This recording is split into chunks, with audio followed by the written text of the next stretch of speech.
Back. Go. Oh. All right, you guys, we are back again. Look, Facebook cut us off a few minutes ago because I believe because we were playing Hassan. Y'all tag Hassan Green for me real quick. Tag him and let him know that, he used to be a little Hassan. Now he the big Hassan and they won't let us play him no more on our live. So do us a favor. Tell Hassan that we got turned off because he the big Hassan now. He ain't the little one. Facebook said, no, we ain't doing that. He done got too big. So yeah, let him know. Tag him, let him know. So we're back. Let people know that we are on. And we have a crew with us tonight. A crew of young ladies. I gave the introduction on the last snippet of the live. But we here tonight and we got all of the ladies with us.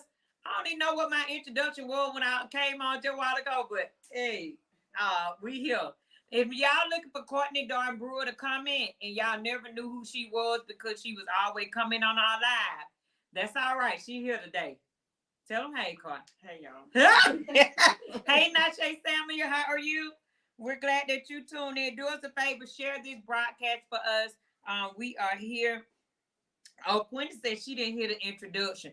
That meant we on Quinny. Hey, Jarvis Gates, how are you? We're glad you're on tonight. Do us a favor, y'all.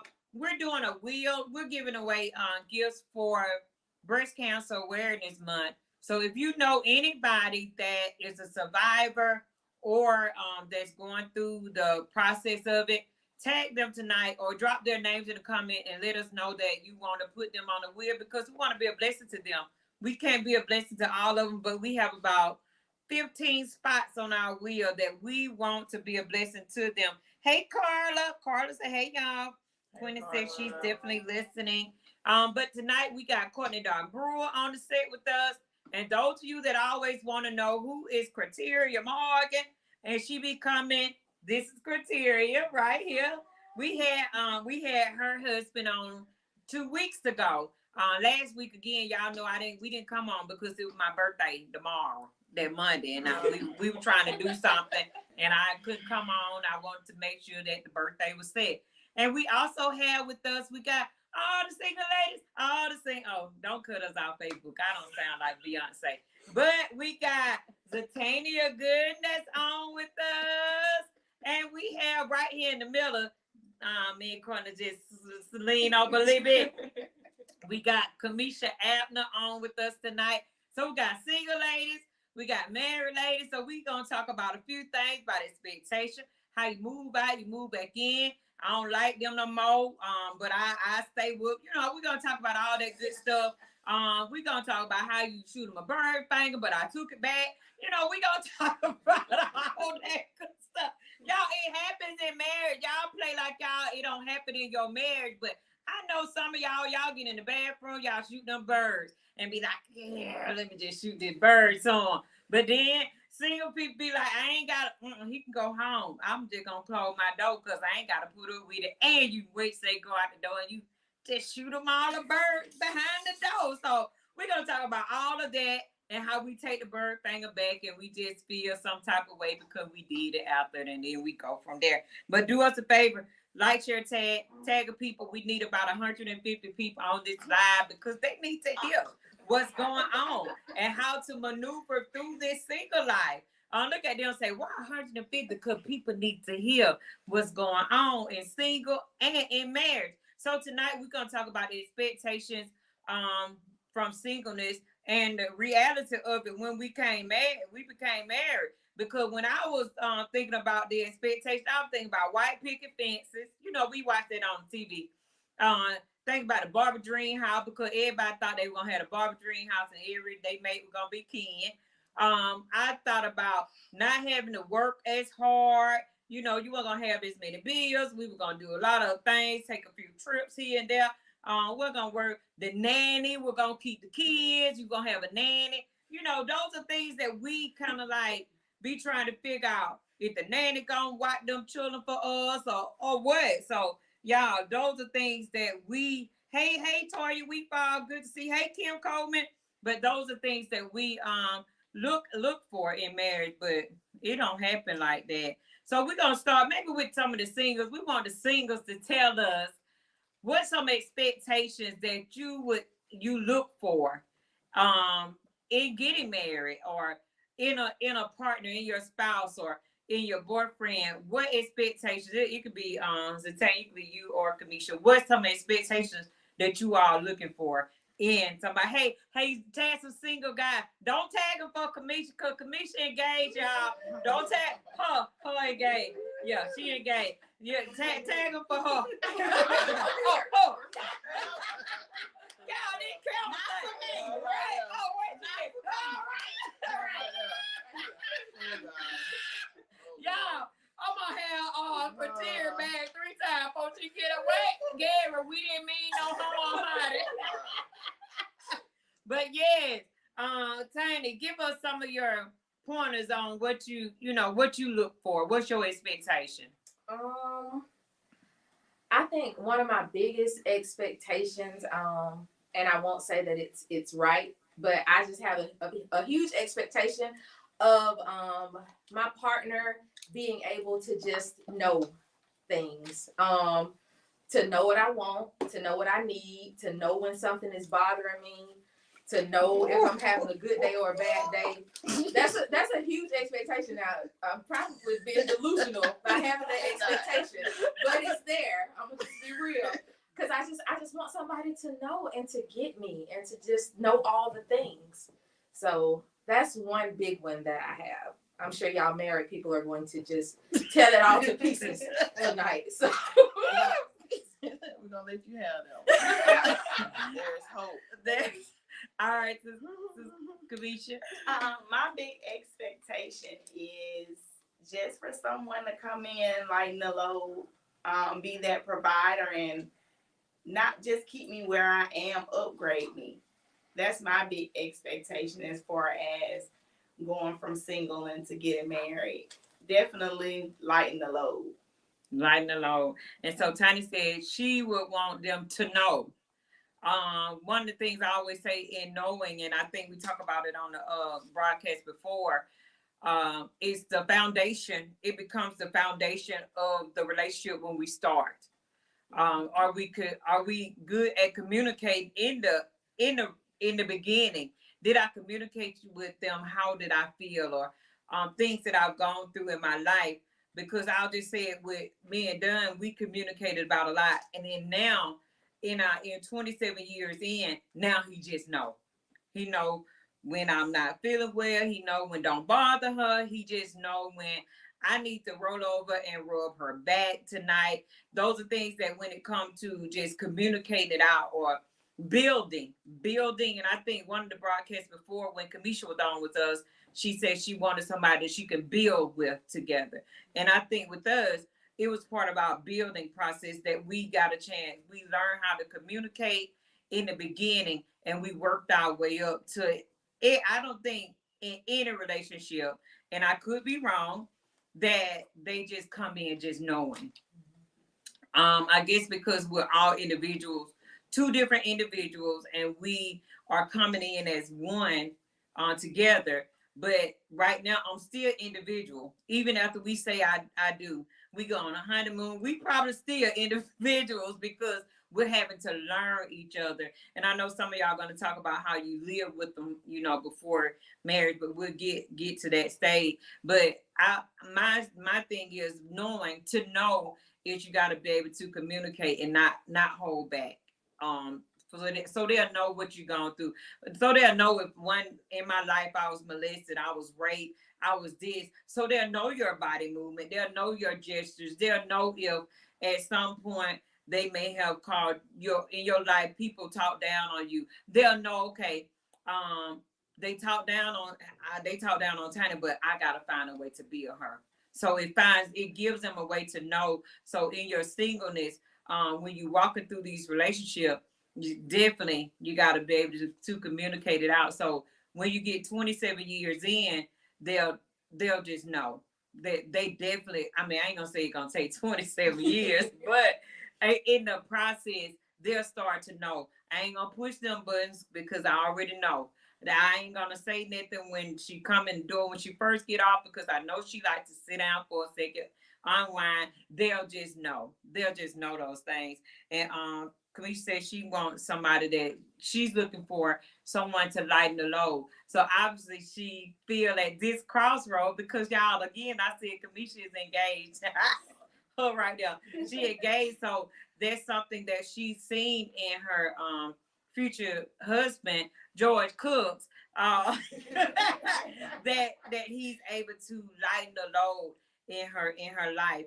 What's some realities, married people? What's the reality of some of the stuff that they've said?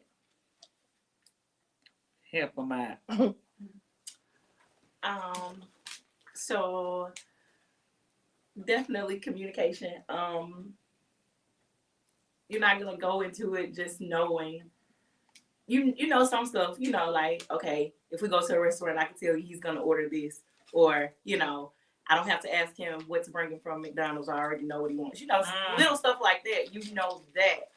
But it's a lot of stuff you don't know. And then even if you do know it in 2019, when you make it to 2022, what was happening in 2019 may not be, how it's going to work out this year.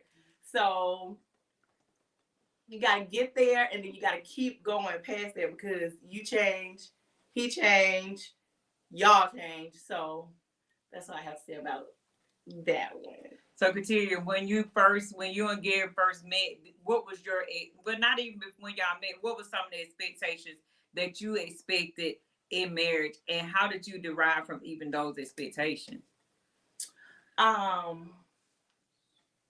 What I initially expected. What you initially expected versus what you got. So, what I expected was to just swoop in, take me off, you know, big mansion, all the cars, you know, all the kids that somebody else is gonna watch. You know, I want to watch my kids. I'm not saying I don't want to watch my kids, right? But you know, we can travel, we can go out on trips, we can have date nights. You know, we got people that's gonna come in and help with the kids, and we can trust them. And we got money over here, so we ain't worried about the bills. We can go out. We got money over here, so we can pay this person to go watch. Baby, please. So what's the reality of that? The reality is, it's easy, but it's hard. It's easy because he is my soulmate, no doubt about it. So it's easy, but it is difficult because in the midst of being married, it has constantly changed for us. We've had 5 kids, we got 4 living, but we basically had a child every year.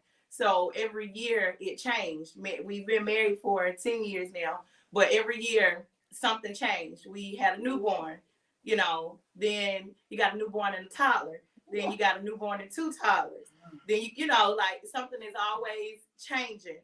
Then we had a move. We started out living in Montgomery, then we moved to, you know, just different stuff changes. And so while things are changing, you change. And it's not near what you expected because I still don't have a mansion. We still ain't got 7 cars. I'm always stuck with whoever kids them are. Them kids always, they always. I'll never get that break. When I get a break, I don't even want to take it. But anyway, it's just constantly changing. So it's different than what I expected. Even though it's different in a bad way, it's different in a good way too, because I always got him. He always there. He always coming through. So I don't want you know, people watching to be like, oh, you know, I don't want to get married. They talk. No, not that. I just want y'all to be prepared because, and I'm talking too much, y'all. You talking good. One thing for me, we came into the marriage. I didn't have kids. Gary didn't have kids. So the important questions we asked each other, the important talks, what we thought were important at the time, they were important, but not nearly as big as some of the other stuff that we didn't know to ask because we didn't have kids already. So, you know, just different things like that. I'm gonna be quiet, let somebody else talk. That's good though. And Angela Thomas said the reality of marriage is sometimes things don't go as planned, but you work through it and keep pushing in a marriage because, of course, the reality about the expectation again, sometimes our expectation may be what we see like on social media or what we see other people we think it should be, because sometimes people even come to us and say, oh, we want relationship goals. No, you don't. don't pattern. I mean, even though you can learn and glean from what people have and what they're doing, but you never know what process they had to go through, because if we start to claim we want their goals, you may not want to walk through the process that they had to go through. You got to figure out what process, what works for you, because what works in our house may not work in the Morgans, you know, because the Morgans have 4 small children and we have no small children. So I can't just keep throwing off stuff for the Morgans and saying, you should take that criteria, y'all should take that and use it. They may be able to use some of it, but they may not be able to use all of it, because the reality of what the Dunn marriage is a little bit different than what the Morgans is. So that Gary said to let you know that all your stuff is on the way. It is on the way. Jatari Collins said relationships shouldn't be about expectations. We are together. Read Courtney. You know Jatari did. He writes books. Relationships shouldn't be about expectations. We ate together to communicate and grow. Mhm. Expecting leads to regretting. Better focus on y'all and don't expect yours to be what others seem to be, because looks are definitely deceiving. Looks are definitely deceiving. And Quinny said more kids mean less money. Listen. Also, I told Jatari Carlisle he have plenty of comments, y'all. He said reality is never get complacent. Never put nothing past anybody. Your relationship goal should be yours. And that's something I just said. It should be yours. It's okay to look at what they are now, but reality is you don't know if you built to travel the route they had to take. And that's exactly what I was just saying. We may not be built for that. And back to you, criteria, and then I'm gonna move to the other side. And back to you were saying something about kids and different things like that. What's your take on, having kids, being a mom? Is it a challenge in your marital relationship? I mean, how do y'all deal? How do you find time? How do you find quality time when you gotta come home, you gotta work, you gotta do that? What's your take on that? For me, because I know it's different for everybody, but for me, it has been very difficult. Just because I'm in the battle currently, and I have been since we had kids. It's hard for me to step away from my children. I feel like I need to be there. If I'm not at work, I need to be with my kids. I don't like to put them off on anybody, especially because they're so young and they are 100% dependent upon whoever they're with. And it's hard to find someone that will take all 4 children or to pay 4 different people to watch 4 different, it's hard. So I'm currently in the battle with myself. I feel like I am at the very bottom of the list. And it's hard if I do something for myself, I feel so guilty because I'm like, okay, wow, I could have used this time for homework, or I could have used this time to go to the store with my husband, or I could have, so for me, it's hard and I'm trying to work on it. So for people that are watching, from the beginning, make yourself or priority, because from the beginning I did not, and it is hard to break it. And when I say hard, I mean it is hard, but I'm trying. And so for me, that's the issue that we have, and it's not necessarily Gary. He can go out. He'll say, okay, let's go out. Or you go out, I'll stay with the kids. But in my mind, I'm like, well, even if I do go out, when I get home, I still got to get stuff together for in the morning. I still got to make sure this is done. I still got to make sure that is done. So I feel like if I do go out, do take a break, or, watch a TV show, the hour I spent doing that is another 2 hours I got to spend making up for what I did. It's hard, but I am in the process of learning to do a little bit better about me. Do it put a strain on your relationship, or you all have learned to adjust? Yes and no. And I say that because he has already learned and I'm still learning. And he's trying to push me, to do a little bit better with spending more time with him, spending more time just me, spending more time on myself, but it's so hard. So it is a battle. It does make it difficult because I can't let go, so yes, but I appreciate my husband and I hope to get where he is. I hope to be on his side one day. Let him, yeah. So that's just that's the mom thing. And I think everybody on the set tonight are moms. Kamisha, you're getting ready to transition into wife stage. how are you preparing? What's some things that you may could say on your preparation going to the next stage or the next step? And we're gonna see if we can help. A lot of prayer. Just basically, I get the examples, and I'm not saying that I want my marriage to be like somebody's, but my examples are being around healthy marriages, starting with healthy marriages at church. It's good to see good examples of people in my church that have been married for so long, who can give us that wisdom, or give me that wisdom. And then, like I said, definitely prayer. And then basically learning to make changes within myself, because it starts with myself first. You can't always say that it's the other person.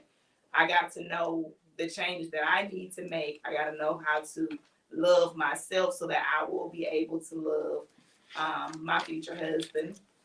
So, now, so that's basically it. So you just preparing and changing in yourself, trying to prepare yourself. Mr. Carlisle said he's divorcing. My reality now is I'll be single forever because of what they expect is not my reality.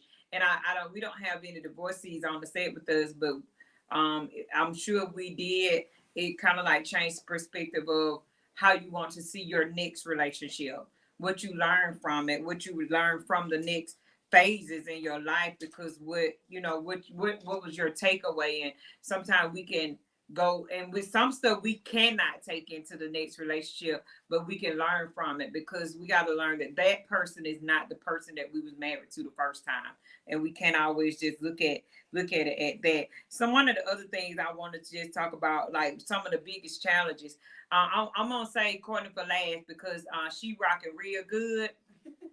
When people get to rocking real good, baby, they gonna set the thing off. So I can't let her set it off too early, because we got a few. I want to know, like, what is some of like the biggest challenges, even being single? And I think we had talked about before the broadcast. You said you were single, then you live with somebody, then you're single again. What were some of the things moving from your mom's house and then being on your own, going back? What's some of the challenges that you face now, even in moving forward in your singleness? I think one of the biggest challenges now is I have two children. I have a 15-year-old and a 9-year-old.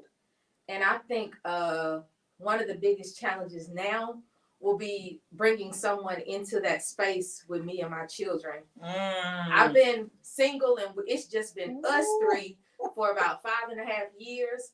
So we do things the way that we do things. And having somebody coming in and kind of disrupting that is kind of scary.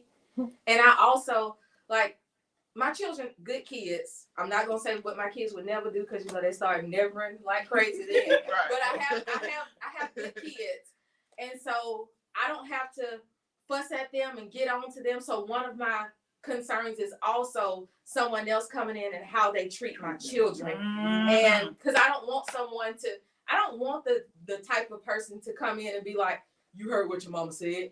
I don't want that type of person in my child. I want someone who's going to be a part of my child's life. Yeah. And you have to build a relationship and, show them that you care about them and that you love them before they'll listen to you and open up to you. So that's one of my concerns too. Because like I said, my children are 15 and 9. My son is a big dude, So, I just want to make sure that part is good with my kids, because we just been doing things our way for the past 5.5 years. It's just been us, If I don't want to cook one day and my children don't want me to cook, guess what?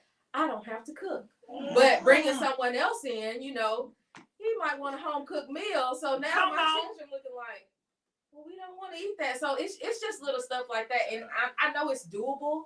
I know it'll take work. But those are things that are my concern, because it may seem small, but I think small things can build up and turn into big things when they don't have to, if they're not taken care of in the beginning. So my biggest concern is just like my children and how we would transition into bringing somebody else into our space. Yeah, and I think Courtney can talk about that because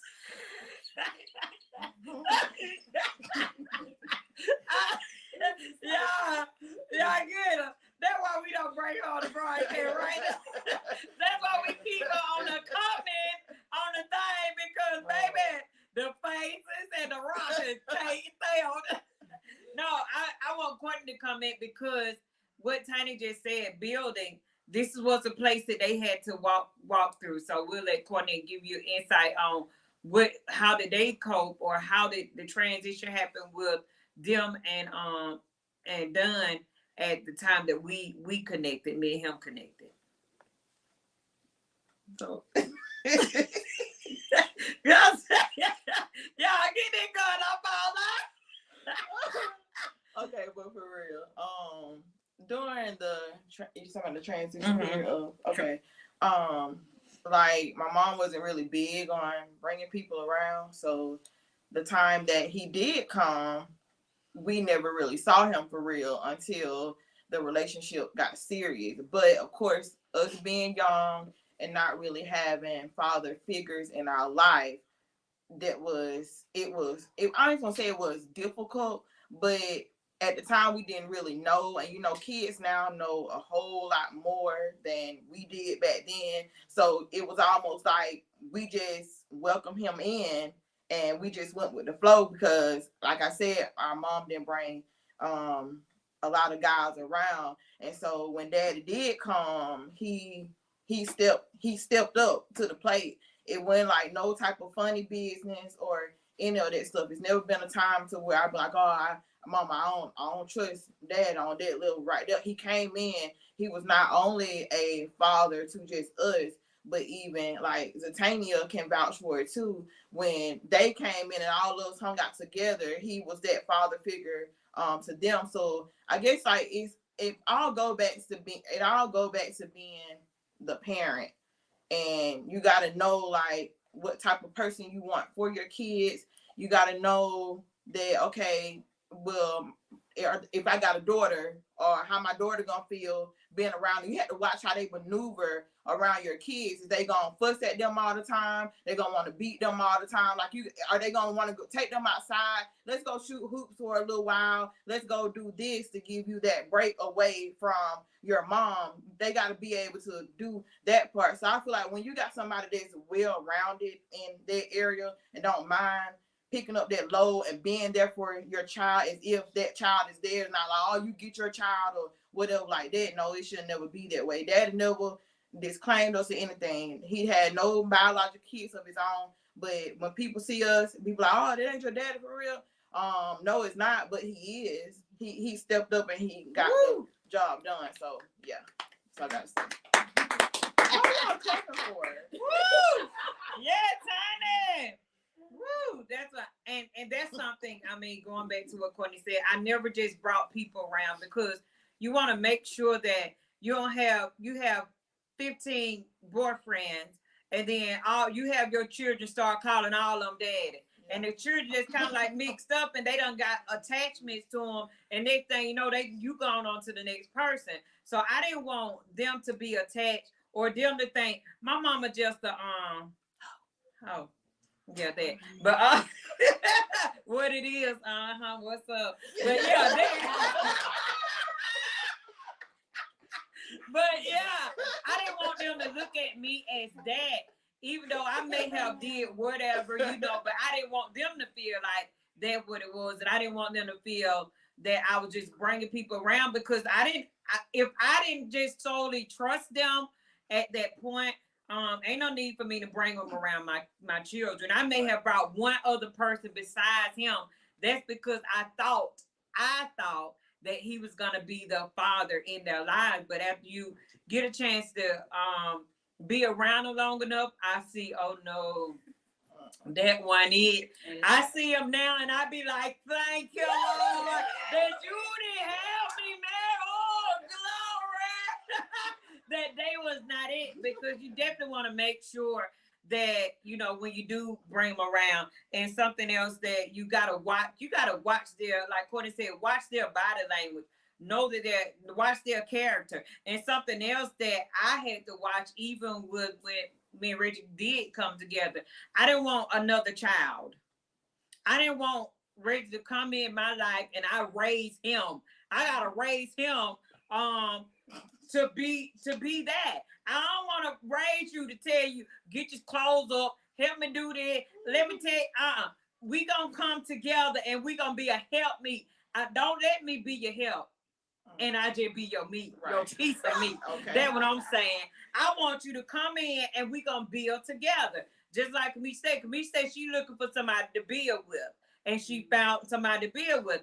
I don't want no. I didn't want a man that was gonna be a child to me. That I gotta be his mama to teach him every single thing to do. No, we're not doing that. If I was gonna have to do that, it was gonna be no. I probably would just still be single because I ain't have time for that. It was gonna be extra work for me to do, and then that's where frustration started coming in. That's where weight started coming in your relationship, because at that point I already had 3 children, and if Reggie would have came in being a 4th child and he supposed to be my help meat, but I was just his piece of meat, I ain't have time for that.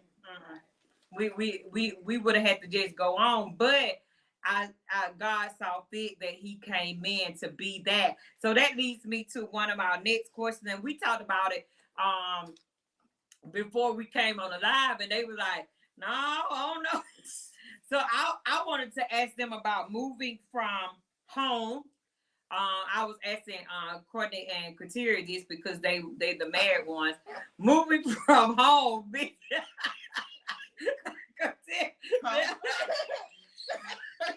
I don't even know if they gonna answer this, but I asked them how did they adjust from moving from home with their parents to being married? What's the change? Look at Coy. Can y'all tell? Well, I mean, how do you cope? I gave them my scenario. When I moved out, of course, I had my own place when me and Reggie came together, but it wasn't a major adjustment because when he came in, he was cutting the grass. He was make sure he washed my car. He asked me for a dime, y'all. Let me just throw that out there. Y'all that boyfriend, girlfriend, getting ready to get married, whatever the case may be.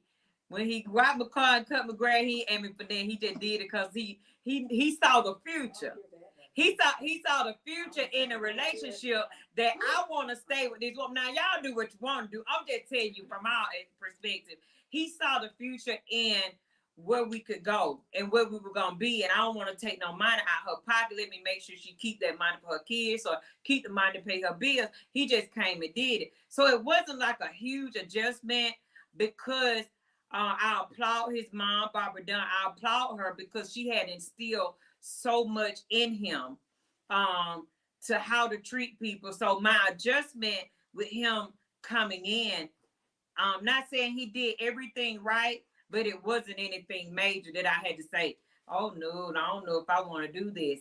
It was always the right thing because when he came in, he treated children right. We didn't have a lot of money together, but financially, and finances in relationship becomes a big thing anyway.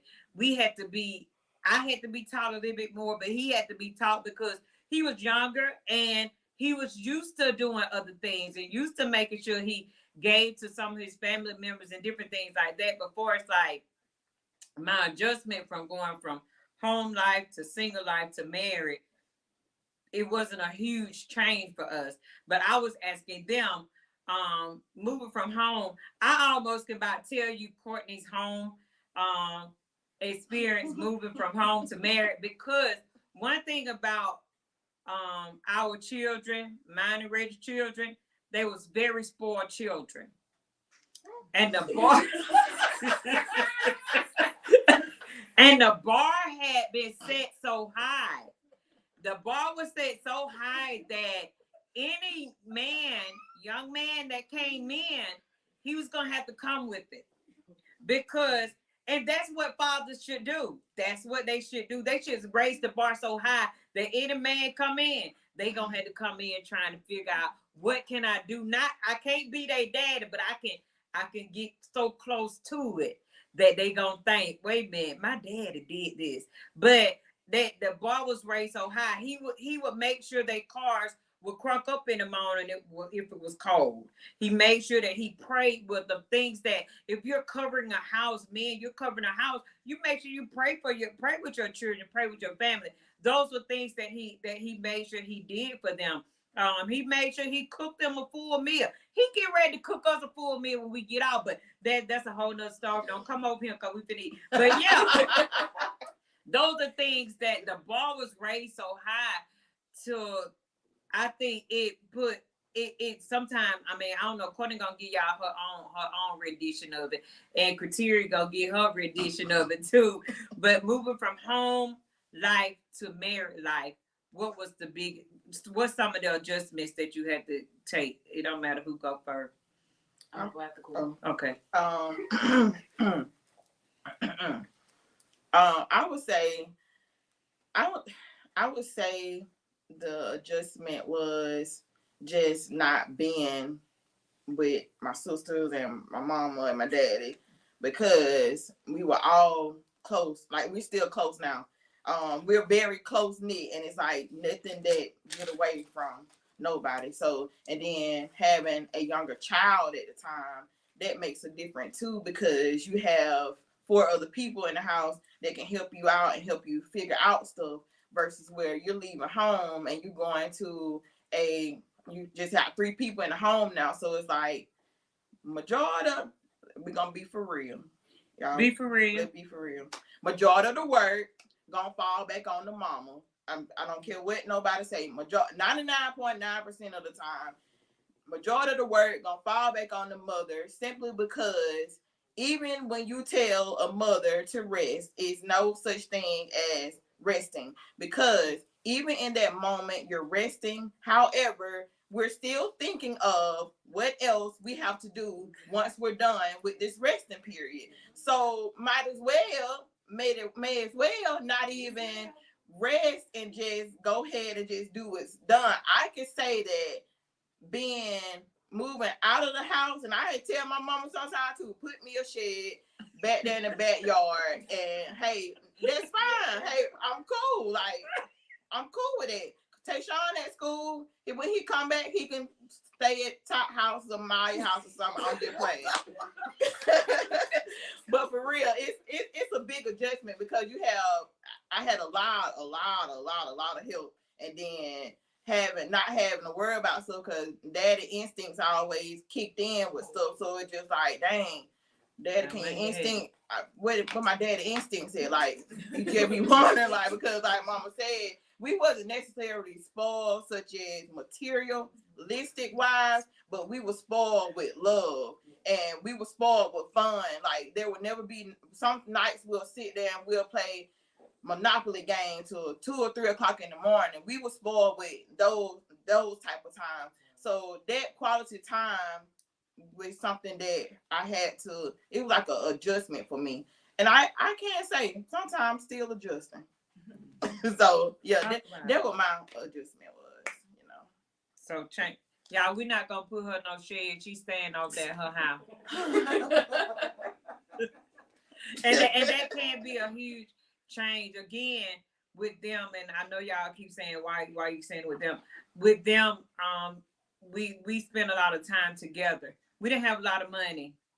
We didn't have money to do stuff with. We made it work. We played Jim Ramen, and if you lost, you drank a cup of water, and by the end of the day, Tad Quenisha, she lost a lot. Quenisha Harden lost a lot of time. She got over 8 cups of water now. But it was those things. We would play hide and go seek in the house. Turn all the lights off and play hide and go seek in the house, and different things like that. And those are things that when you grow up and start adulting, and I don't know if I don't know if I'll take the blame, but their adulting, they might not have been ready for their adulting.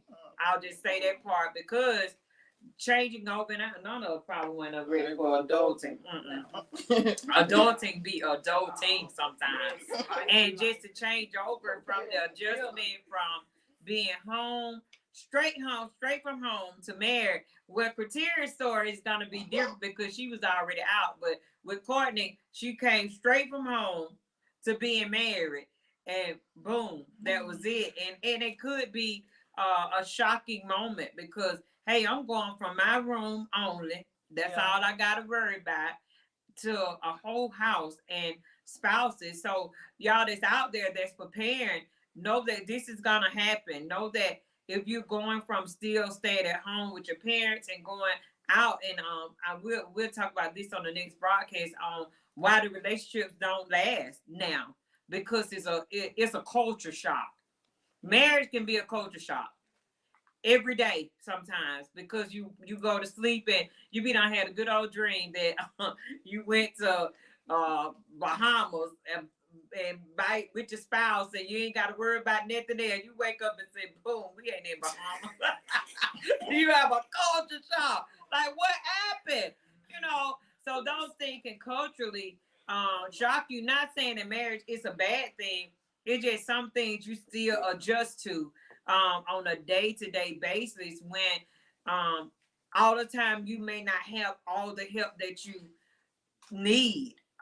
Because again, and the original was on here, he would go in for the ladies and telling the men, he may come at the end, I don't know, but and tell the men, we gotta step up, we gotta do more for our spouses, we gotta do more for the ladies. And I'll just say it in his voice for because us as ladies, we are emotional beings for one, but we have a lot of responsibilities. Our responsibility may be get up in the morning, get the children ready for school. I gotta go to work. I get off from work. They got a ball game. I leave the ball game. They got a basketball game. I leave basketball game. They Rambo. I leave this and they this right here. I leave this. They got a football game. Oh, and I leave. They want a cat. They want a rabbit. They want a dog. They want this, and all at the same time. Men, I'm not bashing the men and the spouses. I'm not saying nothing negative. And Reggie would say the same thing. The husband's gonna come home and they gonna parlay. You know, they day has been made. Where if y'all already heard Cortelia say, I be still trying to get my babies fed. I want to get them a bath and I want to get them in the bed. And at the same time, the husband might be somewhere. I shoot basketball. Let me go shoot ball. I'll be back. Let me go run down here and play some script poker with some friends.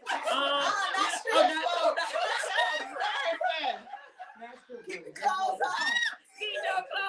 You know, but they be going on with their life and with women on top of us having our monthly cycles, all these other things that say you can't take a day off because you cramping. I'm cramping so bad. Yeah, I can't take a day off because I gotta take care of my kid. But the men is not understand. Listen, man, I'm not bashing the men at all. I'm not. But if my husband was on here, he would get y'all together. But we still, women is still moving and saying, I think I can. And at the end of the day, we wonder why single ladies and married ladies sometimes fall into a mental break. They mental breakdown because boom, here we go. We've had to mount all these bills, figure out, write the checks. If the checks ain't enough, the checks gonna bounce. Who's worried? A lot of times, man, they might not be worried about that check gonna bounce tomorrow. Now we don't get this money in here, but us women, we gonna be calling. Mom, you got $10. Dad, you got $5. Y'all got $20 I can borrow. Let me figure out. Let me put this in. Let's make sure that this PTO fee is paid. Trump fall festival stuff is done. So it be so much that the moms have to take on, and we need a break. The wives be need breaks, the moms be need breaks, the single people be need breaks sometime, and that goes to our single people that don't have that extra person to fall back on. Single people just single people. And they don't have nobody to say, let me call such, let me call my boo. They got to mount up the bills and figure out if my $500 ain't going to cover this for this week, here I am mentally. See, y'all, we on a single and a married broadcast tonight, and we just want to talk about it all. Single people ain't got nobody else that they can call to figure out, or no other extra income coming in. It's just them. And so they got to figure out how it's going to work. And then if you a dude that's coming in and want to date this woman, and you ain't bringing nothing to the table to say, I know I ain't got no money, but let me rub your feet. I don't want your booty tonight. I just want to rub your feet to make sure that you all right. I'm sorry, y'all. If booty a word that we You can't can say say, on. you can say whatever Okay. you want to say. Woo! But Talk that, good. that kind of stuff. I mean, even if you can't bring money to this for the single folk. Now, even if you can't bring no money to the table to help the person to do whatever, at least I ain't got no money, but let me rub your back. Ain't no funny business. I ain't trying to rub your back because I want to pull your covers back. I just want to rub your back because I ain't got nothing to give right now. But let me just be some encouragement to you. Let me talk to you. Let me motivate you. Let's figure out how I can motivate you to know that it's gonna be all right. It's gonna work out. Whatever I can say or do, let me do that. But it be a lot. It becomes a lot on single people as well as married. But I'm talking to the single people right now. You got to figure out how to maneuver in relationships and not always think that if I don't give you my booty, you ain't gonna give me no time. Go on then. Because all the time we don't want to get booty. That way Latoya say. I just want somebody I can talk to. I just want somebody that if I gotta cry, I can cry on your shoulder and we all right. And you ain't gonna you gonna be there for me while I cry. That's what I want. So it's a lot entailed when it comes to the singleness as well as being married, maneuvering through this marriage state, maneuvering from being single to the married. And it's always going to be expectations. I have expectations every day. Do me and Don ever make them work? Some of them we don't. Some of them we had to put on the back burner. But we had to come to the reality of how they work. All right, Katia, I'll back to you. I'm back. Moving from home to your apartment in Montgomery, and boom, you want to get married. What happened? How did you adjust? So I was already living on my own, but he came from living with his parents. And we didn't have any issues connecting, like living with each other. We didn't have any problems as far as us being able to live in the same household together. Our issues came from so our problems came from I already lived on my own, so I already had bills to pay. He didn't. So he has always worked. So if you know Gary, he has always worked. It wasn't that he wasn't, he didn't want to work or he didn't have the money. He worked, and not only did he work, he'll go in and work some extra hours. But he spent his money on whatever he wanted to spend it on. He didn't have to pay bills because he lived with his parents. So that was one of the things that we had to work on. It was a adjustment for us to just be able to put everything together. Okay, so what's yours is not just yours. What's mine is not just mine. What you got, what I got, we got to put it together, put it in here, make it work. You may not be able to get that pair of Jordans this week. We'll try it again next month. You may not be able to go out and buy that fitted cap today, but we'll see what we can do in March. But anyway, that was ours. Next month. We gonna talk about when you throw the kids in that, because you got 17 kids that want to get slid. So you saying financially, it was a struggle coming together, combining financially? Not necessarily. We didn't have a problem with knowing, okay, now what's mine is yours, what's yours is mine. The issue was I was already used to paying bills with my money. So I knew that if I had $500, the $500 couldn't go on on stuff that was basically unnecessary, because you got a light bill, you got to pay your water bill, you got to put some aside for when your tire go flat, So we didn't have an issue. We knew that, putting money together, we knew that wasn't the issue. The issue was learning that, okay, now you got bills to pay. So instead of doing A and B, we got to go straight to Z and pay, Pay bill. Pay the bill. So it was a training process. Right. And that's something, even going forward with in our relationship, even now, we got to figure out how single people got to figure out how we gonna come together to figure out, is it gonna be separate bills, if it's gonna be this, if it's gonna be that, or how do we manage? Again, we talked about it on several segments before about how we managed, and Reggie, he wasn't the bill payer because he came from living with his brother, and his brother handled a lot of the things, and he just lived. And when he came in, he didn't. And to this day, I manage the bills. I make sure they get paid. I sent him to pay a bill one time, and I won't send him no more. It probably, I think the light bill had to be paid. He paid the water, but that's all right. But That's what I'm saying. yeah, you gotta know what works though. I mean, if it works, what works for us is me making sure that I go and do those things. When years back, was it a struggle? Sometimes not a struggle in who's gonna do it, and it was the struggle for us was where the money was gonna come from, because we had to make sure. Sometimes we had to borrow from Peter to pay Paul, and then beg Paul to let us, hold off a few more days. So our struggle when our relationship was finances. We didn't have a lot of finances, and we had 3 children to take care of, and only one father was giving funds like they should, and we were still trying to make it work. So I think one of our biggest thing with us became the finances, but we had to know. But Reggie, I'll just say Reggie, he wasn't the one that when he let his check went in the bank, he didn't worry about it no more. He would like take all of them, pay the bills. I do me a gig to a side job. I rate some yards to give me some gas to go back and forth to work. Now, and that was a big man to say, take my whole check. And from that day to this day, that's what he do. That's what he do, because he want to make sure his house is taken care of.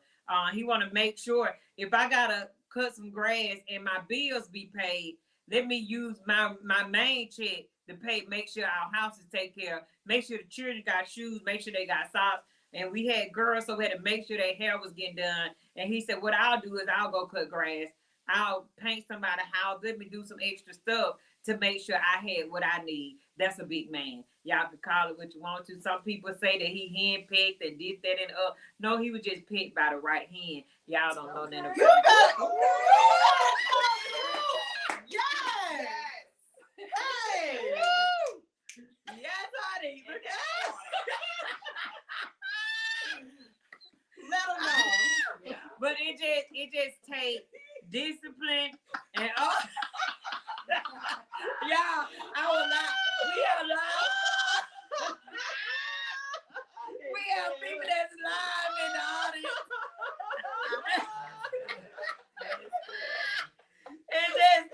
It's just knowing, that you want your house taken care of. You want what you have, you want it taken care of to the 100%, and that was him, and that's him now. He's gonna make sure that not only am I taken care of, he gonna check on his daughters, and if you anywhere in the line of daughters or sonship, he gonna check on you too to make sure that you have what you need, or he'll say, Mama, check on criteria them, make sure they got what they need, check on different ones. I don't have no more questions, but y'all got any final comments or anything y'all want to say? I have a question. Question. I want to ask to the married and the newly engaged Uh-huh. person over here. Okay, so how soon is too soon? Like when you meet somebody, you're dating, you're talking to them, you like, okay, this might be, the one.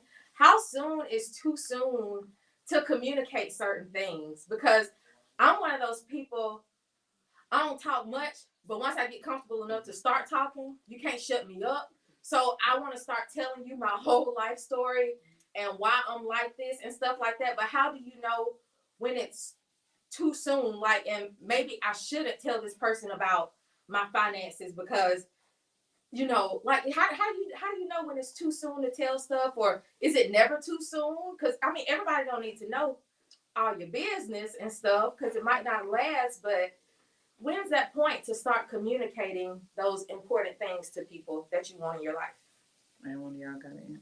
I'll start off. For me, I being single for so long, and I didn't have anybody to fall back on. My mom is living, but I never could call my mom and say, "Hey, mom, the light bill due. I don't have enough money. I need your help." I have to do everything on my own, and so for so long when I was in relationships, I was the type of person that I never asked for anything because I grew up knowing that if I asked, I wasn't going to get the help. So for me, it was with relationships. The bad part was I never would tell people if I needed help, and some people would see me needing the help and it would never offer. And it wasn't that they didn't have the money. I dated guys who were just content with watching me struggle with bills and even watching me struggle for my daughter. So with George, it was different because he struggled too. He's younger than me, but he had to grow up faster. He lost his mom when he was 13. He had to take care of her. She died of cancer. Then it went from taking care of his mom to taking care of his granddad. Granddad died of cancer. Then it went from taking care of the granddad to now the grandma's sick with cancer. And then she passed. So that's how I knew that I could confide in him as far as needing the help, because I saw the help that he was for his family. So it made it easy. So at first it was a struggle because he would always say, "Let me help you." And I was just like, no, no, no, no. And then it came a little bit easier because as I saw him trying to help, he's not rich, but I know one thing. I saw the love that he gave his grandmother and mom and granddad. So then I saw the hard worker because I'm 37 and he's 35, but he's been on his job almost 14 years. Wow. So that showed me the hard worker that he was. So it took a little while adjusting for when he offered. I would be like, no, no, no. And then as time went on, I was like, okay. When he offered, I said, okay, yeah, come on in and let's do this. So it made it easy for me to come to him and be able to open up a little bit more, because everybody knows too, I'm the type of person, I don't bring people I date around my family. I don't bring them around my daughter. It took me a while to even bring people to church. So that's another way I knew that he was somebody I could confide in, because when I asked him to come to church, he started coming to church, and then it got to the point I didn't even have to ask him, he would just come. So that's what made it easy for me. Easy. And going back to, I think, what Kamisha said, and then I'm gonna go to what Tiny had asked. And she was saying, George, how he treated his parents or his grandparents. That go a long way. They do. How you can watch how they treat their parents, how they treat their mom. I say their mom first. If they can be there for their moms or their grandmother, the people that raised them, they're gonna value you. If they can be there to assist with them and whatever they need, they're gonna value you. So that's something, even with Reggie now, I know on a day-to-day basis, he's gonna talk to his mom. He's gonna check on her. He's gonna go and just sit with. I'm going to sit with my mama today. Those are things that, if they can treat their parents good or treat them right with respect, they're gonna respect you, because they value those they value the females, the queens in their life. And so that means if they come in your life, boom, they're a queen. So that goes a long way with me too. And like tiny question was too, asking how soon is it too soon to communicate certain things in your life. I think we talked about this on the broadcast, that we talked about, can I trust you with my life? That was the broadcast time. That's something you can watch too. It was, can I trust you with my life? And talked about my life is stuff that I've endured. Things that if I was molested, if I was raped, or if I was this, can I trust you enough with that? How soon is it? I think when we was on that broadcast, it's based off of their maturity. Yeah. If your conversation with them is not they're not serious enough to receive what you're saying, and they think so many things are funny that happen to you, or so many things are funny that just say if your lights got turned off and they thought that, oh God, how you get your light? Why'd your light going turn off? That ain't funny. Right. I need you to find out how you can help me get them turned on. Now I ain't saying I need your money, but I'm just saying I don't see that as something that's funny, but it's the maturity level to where you're able to share. And then if they can come back in your maturity level and you said, yeah, when I was younger, this happened to me in my home, blah blah blah, and they can come back to you with a response of a mature response of how it not asking you a whole bunch of questions on how it happened, but how I understand.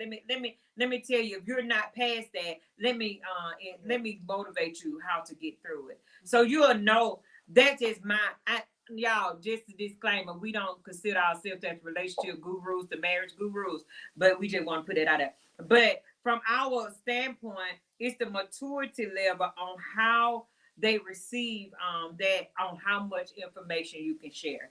Yeah. It's only so much. And then if they can hold on to that, and then even with that, if you're talking to them and the one little thing that you done said, they it don't make it nowhere else but between you and them. Or if you're talking to them and you share some of your deepest thoughts and your next argument, they bring it up. That's a no. Now you can't keep on bringing what me and you talked about up in these relationships. Now, it just be, you have to know their maturity level. You're not ready yet. You're not ready for this. You're not ready for this part of my life. I can't talk to you about that. Then as the years go on, if they've grown in that area, I always say, even when and I know this is probably not even to do with marriage or anything, but even like when you have preachers and they get up there and preach, people used to say all the time, why do Bishop Cartwright preach the same messages all the time? Why he always preaching on sin? Because it's somebody that's still in here doing it. So that means in that relationship, if they can get past that point, you can go to something else. Yeah. That means I can move to another conversation now. Yeah. My conversation ain't got to be that same thing that we talked about before. So it's based off of maturity level. Now that's just my response to it.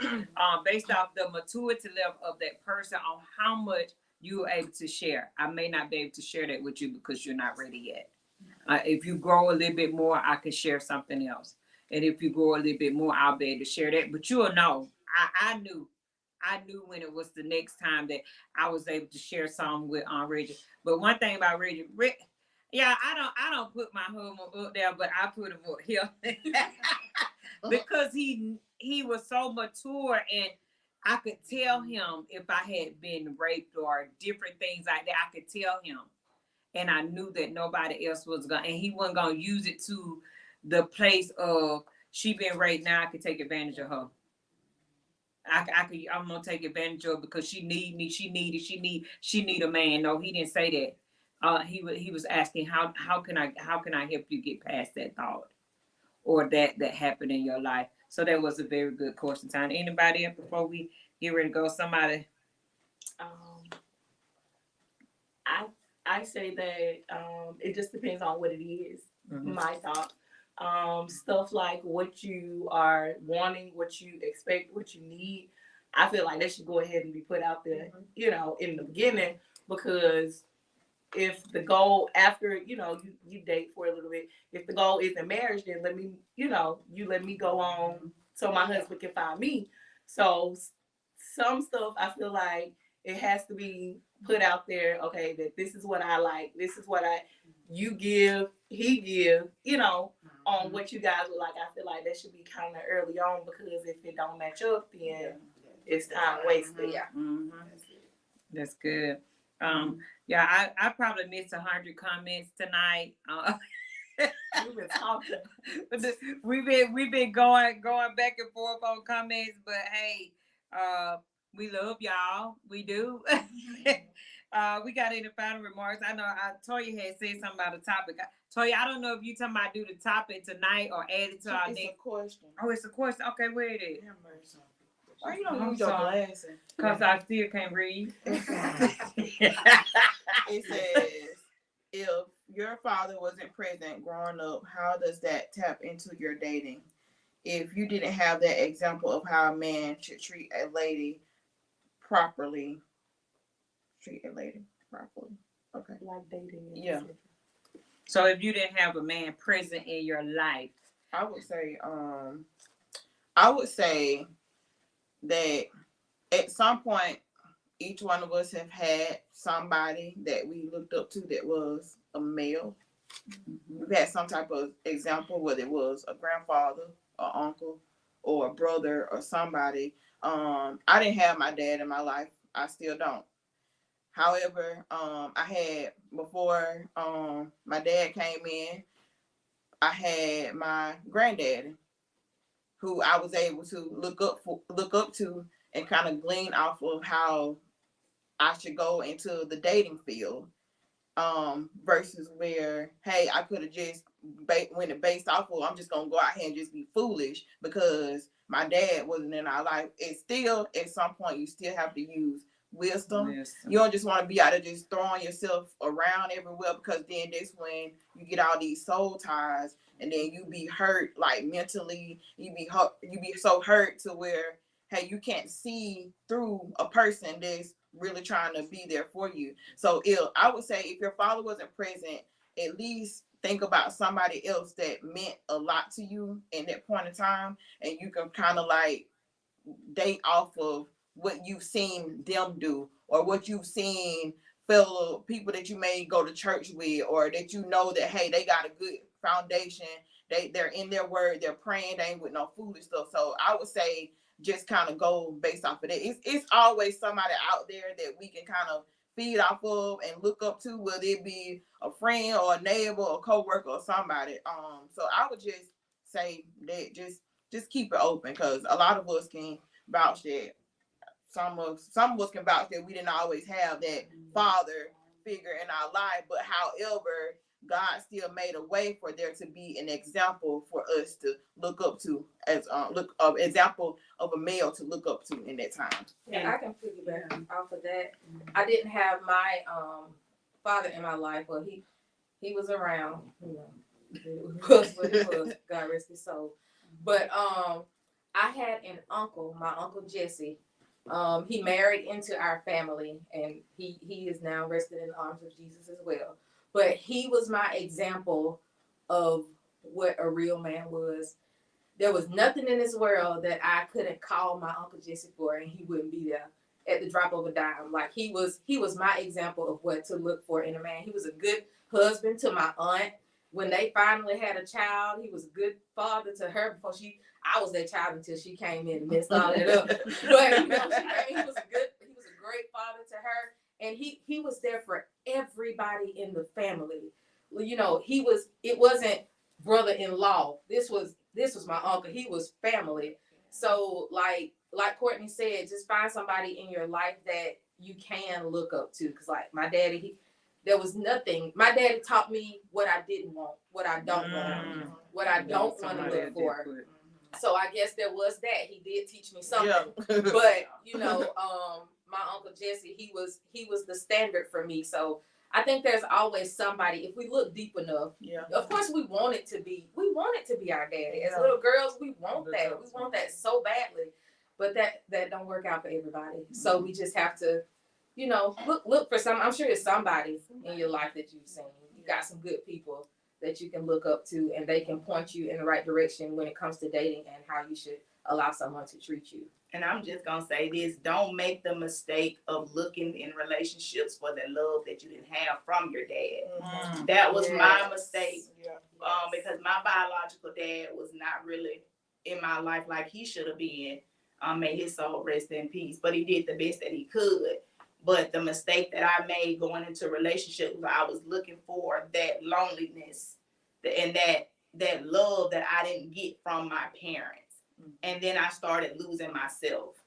So being like they said, piggyback, starting being around real men with my stepdad, who I feel like is my dad, came into my mom's life. And then when I started being in the church and being around men that were good father figures, it started helping me see what I wanted more into a healthy relationship and into a man. So I piggyback on that as well. Good stuff. Good. That's good. And another thing, just to add to that, even what Toya question was, I was thinking about. She said she didn't have a father to look up to or a male figure. Oftentimes we look at queens. You look at different queens in different countries and how they are on a pedestal or how they are treated with dignity and with respect. And we often say, I'm the Melanie Queen. Is that how you say it? Melatonin. What is it called? Come on. The Melanie Queen. Come on. If you sleep, just say that. But we always say I'm a queen, and we wear the shirts that says queen. But do we actually look up the meaning and look up the different meanings of queen? And we don't. Do we actually look up what a queen is and how a queen should be treated? Do we actually know what we're saying when we say, "Oh, I'm a brown queen" or whatever the queen is? Are we actually looking up that? And a lot of times, if you see queens in different countries and different places like that, you see royalty. And are you receiving that same type of respect? Or are you receiving the respect of the guy that gonna call you a B? They're gonna call you different names. They're gonna downgrade you in those places. Now you know you don't want that. Right. So if you don't have anybody that, hey, I don't have nobody to look up to as a figure of what I would want. At least if you know you're a queen and you want to be that, hey, that's something that you should look up to. Let me look up the word queen to make sure that I'm getting the respect that I've earned. Make sure they rolling out the red carpet. They may not be able to roll it out all the time, but they can show me some dignity and respect in those things. All right, y'all. But anyway, Shirley, I'm sleeping quick. Yeah. Y'all, look, our time is far spent tonight. Y'all got final comments? Anybody got any final comments before we get ready to log off tonight? Final comment, single ladies. Single ladies. Make sure he has a job.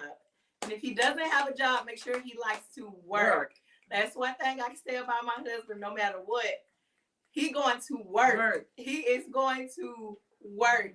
And that is so important because nowadays, it's a lot of these men, they do not want to work. So no matter, now if you don't got a job, but you got your own business, that's different. But make sure that he does not mind going to work. And that's it. Make sure. Thank you, husband. Thank you, Gary. Thank you for going Gary. to work. Got it. Gary, thanks for going to work. My final comment is for single ladies as well, even though I'm engaged. She engaged. Join up. Why you calling me? Oh. The whole name and then hard. And keep calling hard. God. I want the single ladies to know that George is not on the market anymore, honey.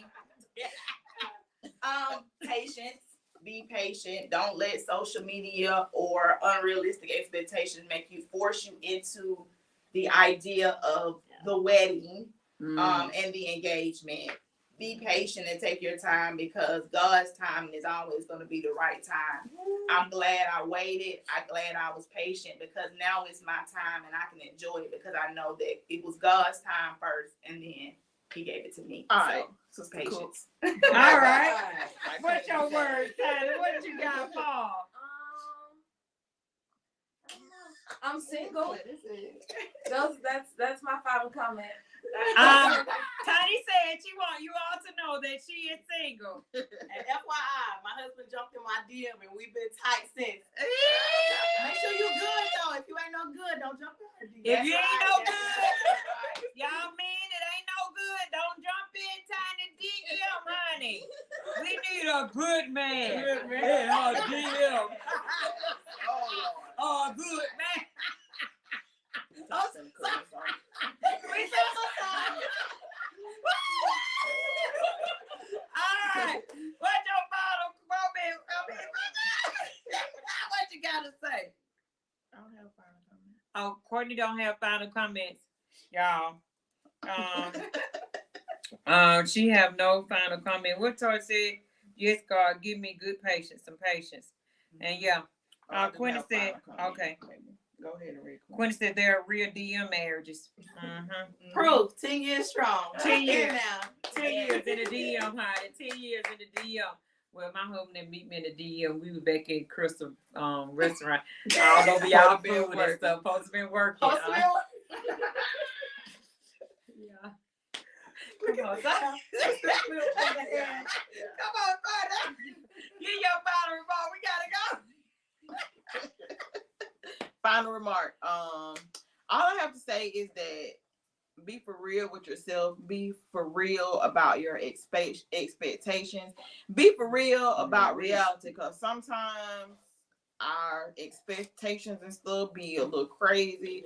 And then we also have to think too that you gotta think about yourself, because sometimes ourselves can be jacked up, and we trying to get somebody to be there for us when really is us that's messed up. So make sure you good. Then be patient, like Kamisha said. Be patient. Make sure that you're willing to communicate every single thing that's going on, and that the person that you're with willing to communicate back with you as well. So make sure y'all on the same page. Make sure you have some balance in your life. Make sure you know that you gotta have time for yourself. Then you're gonna have time for your kids. You're gonna have time to be a wife. So make sure you have a good balance and balance all it out, because you'll get to a point where you feel overwhelmed and burnt out and drained because you put so much effort into your marriage and your kids, and you put yourself on the back burner. And like Sister Morgan said earlier, it's hard to get back to that place because you don't know which way to go. So go ahead and just have your little plan laid out. The plan may not always work, but when you put God in the plan will go ahead and work itself out. So keep God first. I love y'all. It's been real. I'm out. I'm playing.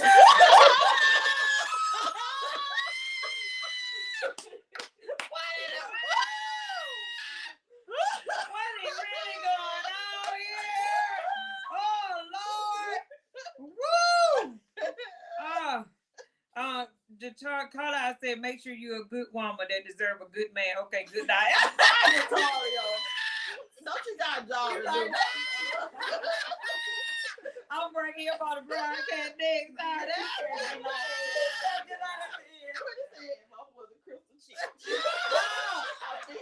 Crystal Chick, yes, baby. Y'all. All right, time to go. Said, okay, pretty baby. Y'all, we got to go because Reggie cooked us some food. Final remarks. I don't have any, but be realistic with your expectations. Don't come in with all this foolishness and think that he gonna open the door for you every day. Every time y'all go to the car, he gotta open the door. Baby, you at work, you at Walmart. What you gonna do? Stand out there and wait on him to come and up? Reggie, come from Auburn. I'm at Walmart. Can you come open my door for me? Be realistic. And if they wasn't trained to do those things, don't think that they gonna do it overnight. You've been opening your door and pumping your gas all these years, baby. Just go pump the gas or run out because he might be gone somewhere. You need some gas. You wait on him to pump your gas. You know, right now. Okay, come on. Be real. Reality. Be real. Yeah. You got your expectations may not be your reality. Your expectation of those things that's happening may not be your reality, and you have to learn how to adjust, especially if they are adjustable. Open the car door for every time you get in and out. That's adjustable. Pumping your own gas. That's adjustable. Taking your car through the car wash. That's adjustable because he may want to be one of those busy men that don't have time. He may have a lot of stuff on his plate. If he's one of those, you may not can do it. But if you can adjust your expectations to what the reality of marriage is, you can make it 20 or 40 years. 60 years. I seen somebody the other day was married 62 years because they had to adjust their expectations to the reality of what they had walked into. So look, y'all, we didn't get nobody to nominate nobody on the wheel. So we'll work on it next week. Next Sunday, we're gonna do giveaways. Hope to breast cancer survivors. We do want to shout out Impact Media for being such good media representative for us. Tatiana Darden, she makes sure that you all are heard real good, and we are seen really well. As if y'all need a DJ, a 360 booth, she's the baddest DJ around. Y'all just don't know DJ Tea Time, but make sure that you're in the game at your parties and all those different things, your family reunions. Hey, it's getting cool outside. You want to do a movie night? Contact Tatiana. Contact Impact Media. They'll do you a movie night outside under the stars. I'm ready for that kind of carrying on. Look for a flyer to go up in the next few days. We Done Home Improvement got something major coming up for our married couples, our newly engaged couples. Building marriage one block at a time. Y'all look for the flyer in the next couple of days. We'll put it out there so we can get this rolling. So we're excited about that. Gonna be a lot of fun, a lot of games, a lot of laughter, and we'll be building together. That's all we have tonight. Shout out to my amazing husband. He's making sure that we are well taken care of when we get off of this broadcast. Shout out to our live audience that we had tonight that danced for us while we was on the live, and that's why they was laughing. Meet us back next Sunday, 8 p.m. Hopefully we'll have some guests. If not, y'all will have us.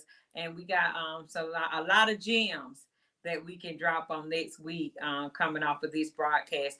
Hey, y'all, if y'all want us to have them back, drop in the comments, have them back. If y'all want this crew to come back with us again, they had a lot of other stuff that they could talk about. Not this girl right here. I ain't bring her back no more. If y'all want this crew along with like Quenisha Harden and all those other people that y'all see on the broadcast, y'all bring them back. Make sure y'all bring them back.